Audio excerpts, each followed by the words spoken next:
Welcome to the latest installment of Cru A. We're with UMHB sophomore Avery Polchinski, a member of the men's basketball team. Avery, just talk about your freshman year. You make it to the national championship game, get to play your games at the same site as a Division I. What was that like for you, your first experience in college basketball?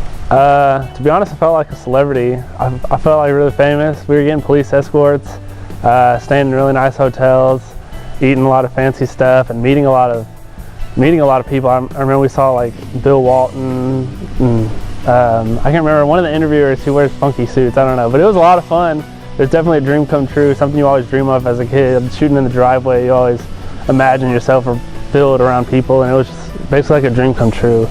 Well, the sophomore year didn't quite turn out the same way. You missed most of the time with an injury, so you get actually a second shot at your sophomore year. What was that like for you last year sitting out? It was devastating. It was so difficult to sit on the sidelines and just watch my team, knowing I couldn't help them, and it was a painful procedure too. It was definitely not fun, but in the end, I guess it was God's plan. I'm not for sure. It wasn't fun though, but looking back on it, I mean, I'm glad that I got to be a part of the team, sitting down and taking stats and encouraging players as they play. So, what kept you going during that time? I'm not. I guess just living with Leighton, Russ, and Kyler, who also played on the team. That was a big help, and just because all my friends are on the basketball team, so it wasn't like I was too distant from them at all times. So they were the ones who pretty much kept me going all the time, and they helped me with my surgery,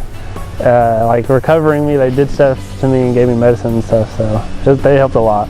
What's your favorite thing about playing basketball at UMHB?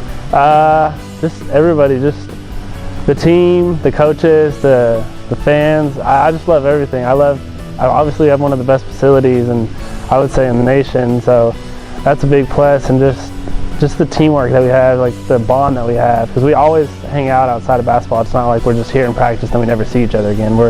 I can almost say like they're my brothers, so just the bond we have. You were also involved in theater in high school. What did you do in theater?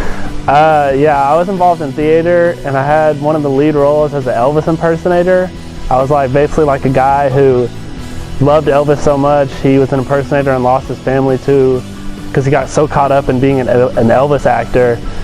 And basically at the end, his wife came and he realized I shouldn't have done this. I lost all my family just because I wanted to be like Elvis. So it was fun. It was a lot of fun. You got to do it now. Give us your best Elvis Presley. Thank you very much. That's the best I got. I'm sorry. That's all right. If you do impressions, give us a good impression of Ken DeWeese. Oh God. All right, let's get to work. I don't know. That's usually what he says before practice, or move your feet, come on feet. I'm not for sure. I'm not too good at that. Do you have any good Ken DeWeese stories? Like behind the scenes or in the locker room? He's funny. He has some funny stories. He's not afraid to say how he feels, and that's what I really like about him. He's not afraid to hold back. He tells you how it is. So did your work in theater help you at all as a basketball player? It definitely, because in high school I was kind of soft-spoken. I didn't really talk a lot, and so I guess it kind of brought me out of my shell a little bit. So I guess it carried on to college. I mean, a lot of my friends say I talk too much now, so I guess you could say it did. You ever gotten a charge, maybe acting a little bit? Those skills pay off that way? Yeah, I guess you could say that. I did a lot of flopping my senior year of high school, and I got in trouble with it sometimes, but oh well, it happened. How has that helped you in other aspects? You kind of talked about the fact you're a little more outgoing and a little more assertive now.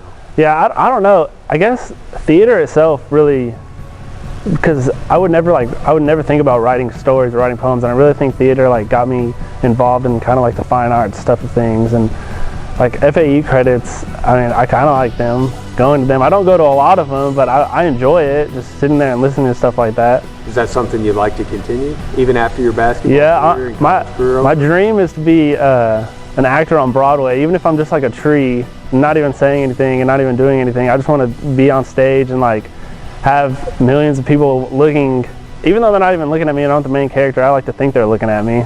Now you got to do your best impression of a tree. I guess just something like this with apples hanging around me. I don't know. Well, what kind of tree would you be? An apple tree. Apple tree? I always think of the Wizard of Oz and apples throw trees at Dorothy and them. So that's been Cru A with UMHB sophomore Avery Polchinski.